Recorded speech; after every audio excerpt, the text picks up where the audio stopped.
Divine talks ఛానల్కి స్వాగతం. ఈరోజు అందరికీ తెలిసిందే కార్తీక మాసం ప్రారంభం.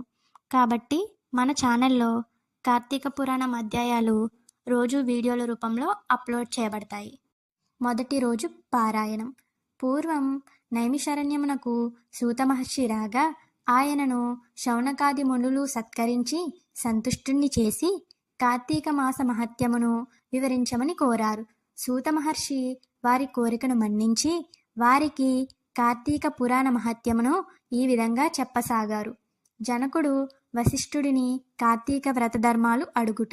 పూర్వం ఒకసారి సిద్ధాశ్రమంలో జరుగుతున్న యాగానికి అవసరమైన ద్రవ్యాది అయిన వశిష్ఠ మహర్షి జనక మహారాజు ఇంటికి వెళ్ళాడు. జనకునిచే యుక్త మర్యాదలు అందుకుని తమ వచ్చిన విషయాన్ని ప్రస్తావించాడు.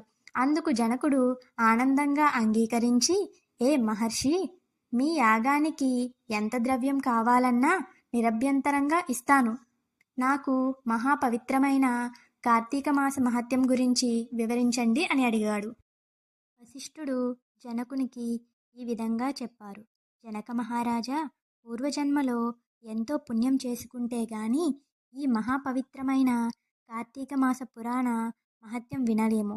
ఈ అదృష్టం ఈరోజు మనకు కలిగింది అని ఈ విధంగా చెప్పారు.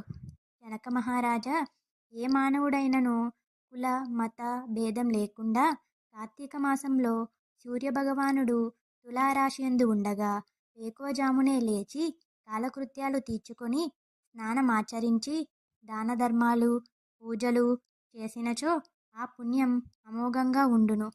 ముందుగా కార్తీక మాసమునకు అధిపతి అయిన దామోదరుణ్ణి నేను చేయు కార్తీక మాసము పూజలకు ఎటువంటి ఆటంకం లేకుండా చూడునాయనా అని ప్రార్థించి పూజను ప్రారంభించాలి. నదీ స్నానం విధానం. ఓ రాజా, ఈ వ్రతమును ఆచరించు సమయంలో సూర్యోదయానికి ముందుగా లేచి కాలకృత్యాలు తీర్చుకుని నదికి పోయి స్నానమును ఆచరించి గంగకు, శ్రీమన్నారాయణకు, శివునికి, దామోదరునికి నమస్కరించి సంకల్పం చెప్పుకోవాలి. మరలా నీట మునిగి సూర్యభగవానునికి నమస్కరించాలి.